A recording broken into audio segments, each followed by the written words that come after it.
Hey folks, this is Kelani. It looks like many players logged in today, or tried to log in today, and found themselves with a very late Christmas present, a temporary ban. You've probably heard some of the buzz if you hang around on various WoW community sites like Wowhead, Reddit or MMO Champion, but you might not know the ins and outs of what exploit people were using and why these bans seem to be so random on the face of things. Some chaps will be back in the game after just 2 days, while others will be locked out of the game for a full 31 days. You know, it's pretty bad when your officers have to place an announcement in Discord asking for anyone who was caught in a large ban wave to speak up as soon as possible to see whether or not our mythic raids can continue. I saw plenty of posts talking about guilds just being stopped in their tracks because half of their raid got banned.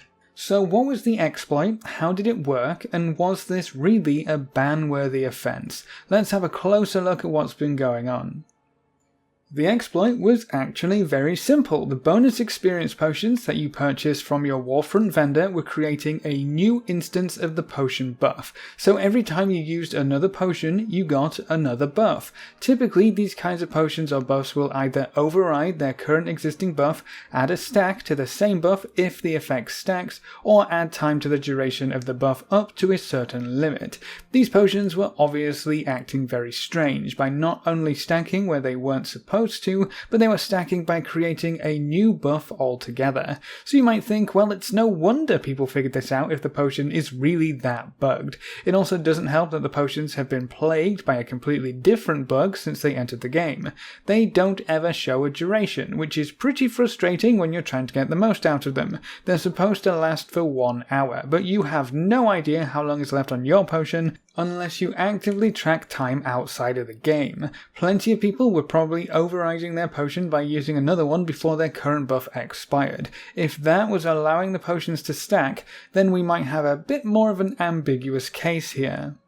But that's not how the exploit was triggered. To get your potion to create a new buff and start stacking, you had to split the potion into a new stack. To get 20 stacks of the buff active, you would need to split your potions into 20 different stacks of 1 in your inventory, and then use them from those separate stacks. Just spamming 20 potions from the same stack wouldn't do anything special. You had to actively split the potions up to make use of this bug. Should this have worked at all? Absolutely not. Could you say people who ended up benefiting from this bug didn't know what they were doing?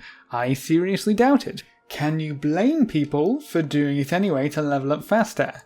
Not really. So whose fault is it at the end of the day? Is it Blizzard's fault that this bug made it through the various testing phases of the content before it went live? Or is the blame on the shoulders of the players who went out of their way to abuse a known bug? I would say it's probably even Stevens on this one. It's frustrating when bugs make it through the cracks, especially ones which appear to be very lucrative when taken at face value.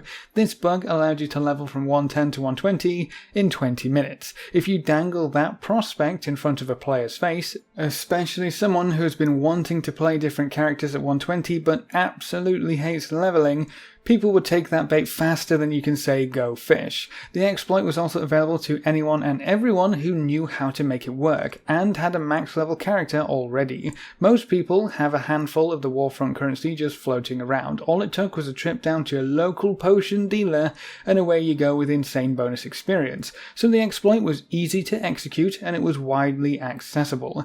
That's probably why so many people were caught in this ban wave. It also probably didn't help that quite a few streamers were actively doing this on stream, showing players how to do it, and justifying it with a good old mantra of exploit early, exploit often, nothing's going to happen to us. I don't really think that applies anymore. Any bug that has been easily or heavily exploited recently has always ended up in bans, so I guess we should be a little more careful going forward. Personally, I was interested in the bug because I wanted to get a little bit of leveling done, but I'm thankful that I was a bit too lazy to hop on the train super early. I also tried to tread very carefully with this kind of thing because of what I do. Being a content creator means I rely on my account staying open and available, but bans can actually be fairly damaging if you're hoping to stay in Blizzard's good books. Getting banned right now prevents you from entering the MDI, which is coming up very shortly if you are looking into that, which has already upset a few teams from what I've been hearing. It also puts a black mark on your account, which might not mean a great deal for your average player, but I think being banned actually affects your chances of getting into various early stage tests like alpha and beta, and those black marks can seriously impact your relationship with Blizzard if you're a content creator. It's definitely something to steer clear of if you're like me, but for the majority of players they'll just end up with their ban of somewhere between 2 and 31 days. It seems like the more you exploited the bug, the longer you get banned for. Some people leveled up multiple alts in quick succession using the bug, while others just did 1 or 2, or only played around with the bug to see what happened. In my opinion, these bans are pretty justified. It was very clear that the potions were working in an unintended way, you had to actively go out of your way to enable the use of the exploit, and people were sharing it as an exploit that you should hop on as quickly as possible because they're definitely going to fix it. I don't think anyone can really stand up and say they didn't do anything wrong. You might be surprised that they actually banned people for this, but that's more to do with Blizzard's punishment policy rather than whether or not you're innocent. I feel bad for the guilds who had their progression halted by this, and some of the streamers and YouTubers who were caught in this because they thought nothing would happen. Blizzard has been fairly lax in the past, but maybe those days are over. I'm just not surprised at all that so many people would hop on board this kind of thing. The leveling in WoW feels like it has gotten progressively more tedious, so to basically get to skip to 120 for free is almost too good to be true. Some people are probably even happy to take the trade of the ban for their leveled characters, because so far we haven't heard of anyone getting their levels rolled back. You might actually come out ahead if you leveled a few characters and got a lenient ban time. Sure, I'll spend a few days away from WoW as long as I get to keep my 120 characters. Surely that means there's something significantly wrong with how the leveling process is set up right now in WoW if people would actively want to exploit to get it done sooner. I think there's actually a few things which contribute to the problem, and they've been adding up expansion after expansion. Right now we have very little wiggle room with questlines and zones to level through in BfA because the dev team decided to split the leveling experience between Horde and Alliance. That's great if you play both sides, but not so great if you don't. Leveling up my Hordes time and time again, I'm basically trying to avoid doing quests because it's simply just tedious. So I look for other ways to level. Islands, dungeons, time walking, solo farming, boosts, you name it. I've leveled up one of my many tunes trying it out. So we're pigeonholed into the same leveling path in BfA, but we also don't get anything throughout the leveling process. If you have characters that you played in Legion, chances are they have some legendaries. You lose those effects halfway through leveling in BfA, all the while losing effective health and DPS with no new talents or new abilities whatsoever. It turns a boring grind into a tedious drudge. But it's not just 110 to 120 that has issues. Huge sections of the leveling experience have nothing exciting tied to them. The first 16 levels fill up your spellbook, and then after that it's slim pickings for pretty much the rest of your journey, and after 100 you get practically nothing at all. That's a huge problem when you want to bring in fresh players, and the number itself is also pretty daunting. The difference between saying you need 60 levels to get to max and you need 120 levels to get to max is really significant. It doesn't even matter if it takes the same amount of time to get to max level, whether it be 60 or 120. Just the fact that the number itself is half of what it could be makes you think it's not going to be so bad. Getting to 120 from level 1 sounds like it's going to take forever, no matter how fast it could actually be, especially when compared to getting to level 60.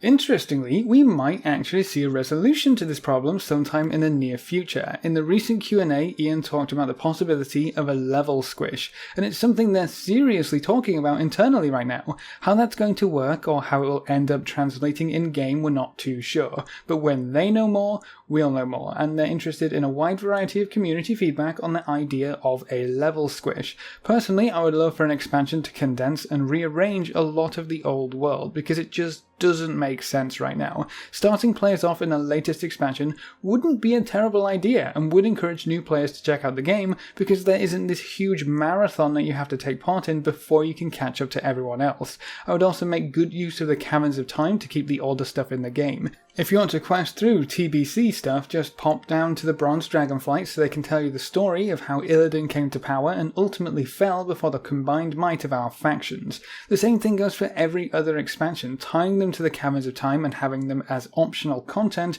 would go a long way to making sure the overall leveling pass and the game in general made sense. Seeing Garrosh, Vol'jin and Sylvanas in Orgrimmar all with the titles of Warchief is this entire problem given actual form. That's just hilarious at the best of times and confusing at the worst. Now, figuring out a way to fix all of those issues isn't going to be an overnight thing, but at least now we know that they know it's a pretty big issue right now. Ian did also touch on the fact that leveling in WoW is fairly empty at the moment and you don't really get anything during the process, so I'm really curious to see how the next expansion will change all of this, because a new expansion is really the only chance to make sweeping changes to large areas of the game.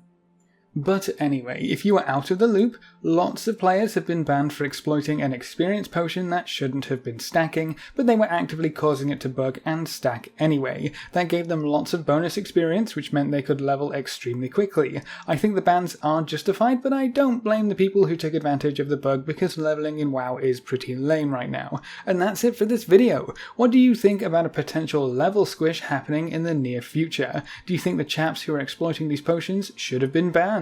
Leave all your thoughts in the comment section below. A big thank you to all of our supporters over on Patreon. You can see their names floating by on screen. If you want to join these lovely guys and gals, you can find a link in the description below. Remember to leave a like just below the video before you leave. If you want to see more, make sure to subscribe. But apart from that, thanks for watching folks, good luck and have fun, and as always I will see you next time.